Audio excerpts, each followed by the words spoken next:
ضوءا وتمتعه فيها طويلا یا کاشف الکرب عن وجہ الحسین علیہ السلام اکشف کربی وقرب المؤمنین بحق اخیک الحسین علیہ السلام۔ آل محمد کا لبانیان کی عظیم عبادت اپنی بارگاہ میں قبول فرما، ان کے مرحومین کی بخشش اور مغفرت فرما، حاضرین کے مرحومین کی بھی بخشش اور مغفرت فرما، حاضرین کو حج و زیارات کے شرف سے مشرف فرما، امام زمانہ علیہ السلام کے ظہور میں تعجیل فرما، اور ہم سب کو بالاخص معرفت امام زمانہ کے نور سے منور فرما برحمتک یا ارحم الراحمین۔ اللہم صلی علی محمد وآل محمد، درود مل کے پڑھے محمد وآل محمد۔ اعوذ باللہ السمیع العلیم من الشیطان اللعین الرجیم، بسم اللہ الرحمن الرحیم۔ الحمدللہ رب العالمین، اللہم ایاک نعبد و ایاک نستعین، الصلاة والسلام والتحیت والاکرام علی آباء الحسین و ابناء الحسین و اولاد الحسین و اصحاب الحسین و شیعت الحسین علیہ السلام ولعنت اللہ علی اعداء الحسین۔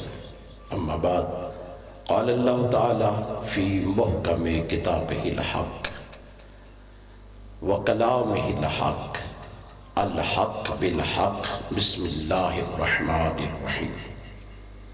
ان اللہ و ملائکتہ یصلون علی النبی یا ایہا الذین آمنوا صلوا علیہ وسلموا تسلیما۔ صلی اللہ۔ میرا محترم سامعین، آپ کی خدمت میں قرآن کریم کی عظمت اہل بیت سے پر آیت کی تلاوت کا شرف حاصل کیا ہے، جس میں حالق لم یزل نے محمد و آل محمد علیہ السلام کی عظمت، ان کا مرتبہ، ان کا مقام اور فضیلت کی انفرادیت کو رہتی دنیا تک قائم رکھتے ہوئے کہا کہ یہ وہ ہیں کہ جن پہ میں خدا درود پڑھتا ہوں۔ توجہ فرما، اللہ اکبر، یا رسول اللہ، سارے ہی صالح، یا علی علیہ السلام، زندہ باد، مردہ باد۔ لہذا اللہ نے کہا ان اللہ، یقیناً میں اللہ ان پہ درود پڑھتا ہوں۔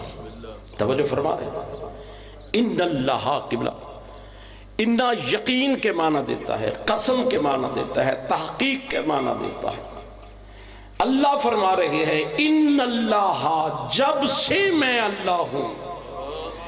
خدایا تو کب سے ہے؟ فرمایا کب نہیں تھا تو میں تھا، جب نہیں تھا تو میں تھا، اور میں جب سے ہوں ان پہ درود پڑھ رہا ہوں۔ یہ درود پڑھنا اس بات کی دلیل ہے کہ درود جن پہ پڑھا جا رہا ہے، دلیل یہ ہے کہ جن پہ درود ہے ان کا وجود کا ہونا ضروری ہے۔ لہذا خدا نے کہا کہ میں ان پہ درود پڑھ رہا ہوں۔ خدایا تو کب سے پڑھ رہا ہے؟ کہا میں جب سے ہوں۔ تو پھر ماننا پڑے گا محمد والے محمد تب سے ہے جب سے خدا ہے۔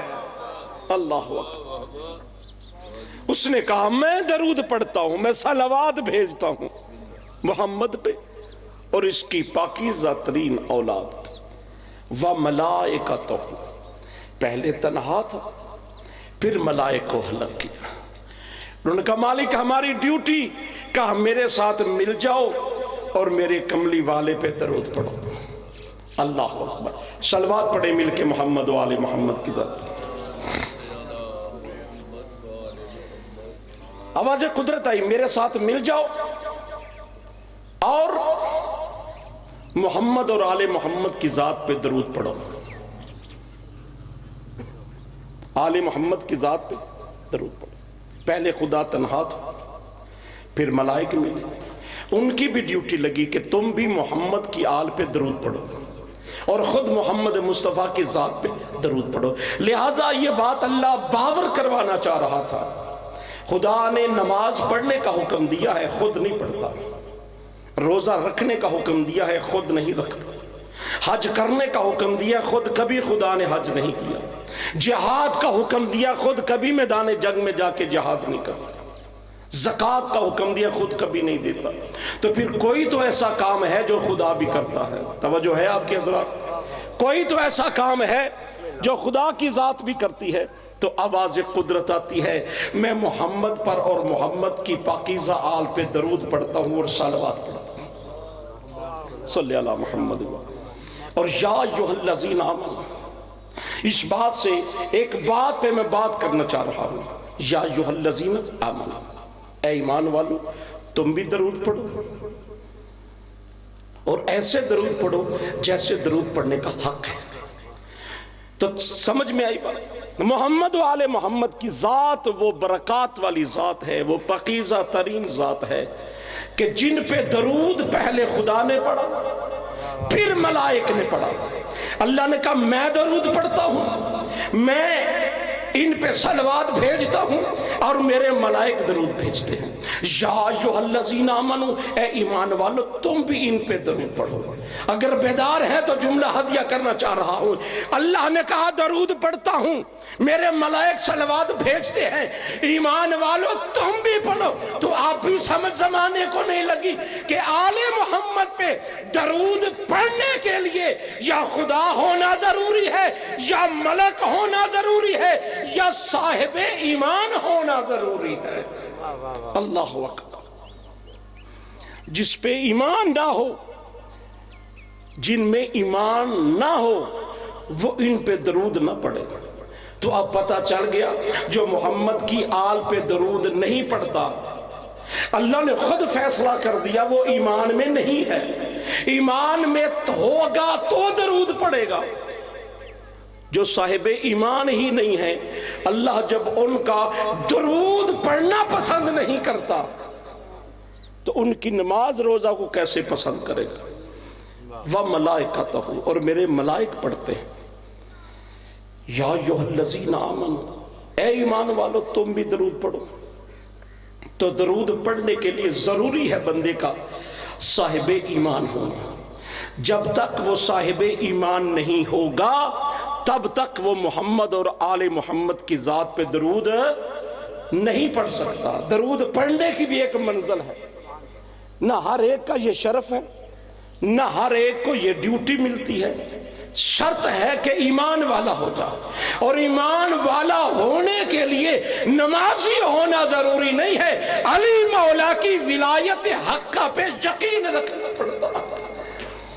جب تک علی کی ولایت پہ یقین نہیں رکھا جائے گا تب تک بندہ ایمان والا نہیں بن سکتا. ایمان والا بننے کے لیے ضروری ہے کہ علی ولی اللہ پڑھا جائے. اور یاد رکھیے گا زمانہ کہتا ہے یہ علی والے ہر وقت علی کا ذکر کرتے ہیں. میں کہتا ہوں ضروری ہے. جہاں مشرقین تھے وہاں توحید پڑھی جاتی تھی، جہاں کافرین تھے وہاں رسالت پڑھی جاتی تھی. اب ضرورت ہے، زمانے میں منافقین بڑھ چکے ہیں تو علی کی ولایت ہی پڑھی جائے گی، کیونکہ صلوات پڑھے مل کے محمد و آل محمد کو. اس لیے اور یاد رکھیے گا علی کا ذکر کرنے کا سب سے بڑا فائدہ یہ ہے کہ جب بندہ خدا کا ذکر کرتا ہے تو وہ صرف خدا کا ذکر ہے، جب رسول کا ذکر کرتا ہے تو وہ صرف رسول کا ذکر ہے. یہ علی علیہ السلام کے ذکر کی فضیلت ہے کہ جب علی کا ذکر ہو اس میں رسول بھی شامل ہے اور اس میں خدا بھی شامل ہے. اس لیے لِأَنَّهُ ذِكْرُ ذِكْرِي وَذِكْرِ ذِكْرُ اللَّهِ وَذِكْرُ اللَّهِ عِبَادَةٌ، فرمایا علی کا ذکر میرا ذکر ہے اور میرا ذکر خدا کا ذکر ہے اور خدا کا ذکر عبادت ہے۔ لہٰذا ہم علی علیہ السلام کا ذکر کر کے زمانے کو بتا رہے ہیں کہ ہم توحید کا بھی ذکر کرتے ہیں اور ہم رسول کا بھی ذکر کرتے ہیں، اور جو علی کا ذکر نہیں کرتے تو پھر طے ہو گیا نہ یہ خدا کا ذکر کرتے ہیں نہ رسول کا ذکر کرتے ہیں۔ اس لیے اللہ کا ذکر کرنے والوں کو اللہ نے قرآن میں منع کیا ہے، میرا ذکر نہ کرو، میرے رسول کا ذکر کرو۔ مجھے تمہارے منہ سے اپنا ذکر پسند ہی نہیں ہے، میرے نبی کا ذکر کرو، میرے رسول کا ذکر کرو۔ رسول اللہ سے پوچھا کملی والے، اللہ کہہ رہے کہ ہم تیرا ذکر کریں، ہم تھوڑا جا بولو دے کوئی نہ، جزاک اللہ، ہم کس کا ذکر کریں؟ تیرا ذکر کریں۔ ہم اللہ کا ذکر کر رہے تھے، اللہ نے کہا میرا نہ کرو، میرے رسول کا ذکر کرو۔ اللہ کو راضی کرنے کے لیے لازم ہے اس کے نبی کا ذکر کیا جائے، اس کے رسول کا ذکر کیا جائے، اس لیے کہ جب تک رسول کا ذکر نہیں ہوگا تب تک خدا راضی نہیں ہوگا۔ تو آؤ سارے مل کے کملی والے سے پوچھتے ہیں، رحمت کل سے پوچھتے ہیں، منبع جود و سخا سے پوچھتے ہیں، اول علم سے پوچھتے ہیں، اول حلم سے پوچھتے ہیں، یاسین سے پوچھتے ہیں، مزمل سے پوچھتے ہیں، مدثر سے پوچھتے ہیں، طٰہٰ سے پوچھتے ہیں، اول علم سے پوچھتے ہیں، اول خلق سے پوچھتے ہیں، اول خلق سے پوچھتے ہیں، اس سے پوچھتے ہیں کہ جس کے ذکر سے اللہ کا ذکر باقی ہے، جس کے ذکر سے توحید باقی ہے، جس کے ذکر سے تلاوت قرآن باقی ہے، جس کے ذکر سے بیت اللہ کا ذکر باقی ہے۔ اے کملی والے آپ بتائیے، اللہ نے کہا ہے اگر میرا ذکر کرنا ہے تو میرے رسول کا ذکر کرو، دوسرے لفظوں میں اللہ کو راضی کرنا ہے تو میرے رسول کو راضی کرو۔ اے کملی والے سرکار، اے رحمت کل نبی، اے منبع جود و سخا مصطفیٰ، آپ ہم سے کیسے راضی ہو سکتے ہیں؟ تو کملی والے نے ارشاد فرمایا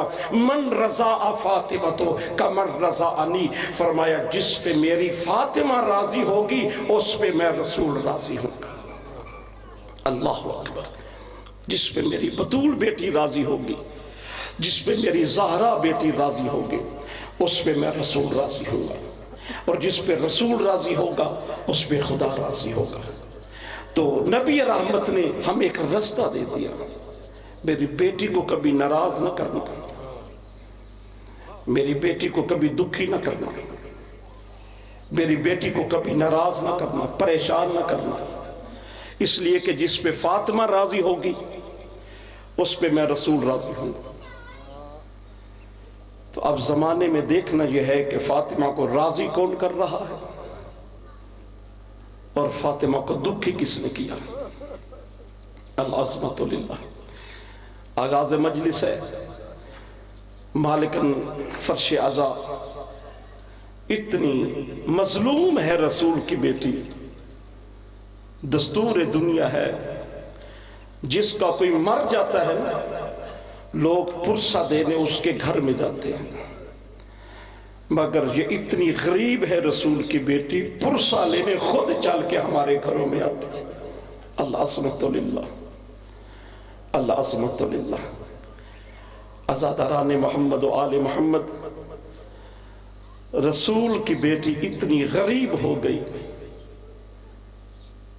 کہتی ہوئی دنیا سے چلی گئی، بابا صبت علی مصائب لو انہا صبت علی الایام سرنا لیالیا، بابا جتنے دکھ میں فاطمہ پہ آئے ہیں اگر دنوں پہ آتے دن سیاراتوں میں بدل جاتے۔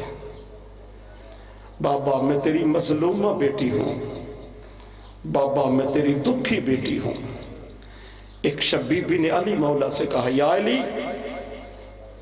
میں جاتی ہوں مسلمانوں کے پاس اہتمام حجت کے لیے، یاد رکھیے گا بی بی مانگنے کچھ نہیں گئی تھی، سیدہ دربار سے کچھ مانگنے نہیں گئی تھی، کچھ چہروں کو بے نقاب کرنے کے لیے گئی تھی تاکہ زمانے کو بتا سکے رسول کی اطاعت میں کون ہے اور رسول کے اطاعت سے دور کون ہے؟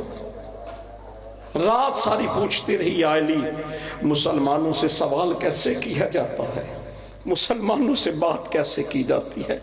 بس آخری جملہ عرض کیے دیتا ہوں، شہزادی کون واقع جب بابا کے دربار سے پلٹ کے واپس آئی ہے نا تو بالوں کا رنگ بدل گیا تھا، کمر جھک گئی تھی، دروازے پہ دستک دی، دروازہ کھلا، سفید بالوں والی ضعیفہ کو دیکھے اندر سے آواز بی بی چلی جا، ہماری ماں گھر پہ نہیں ہے، ہماری اماں آئے گی پھر تمہیں خیرات دیں گے۔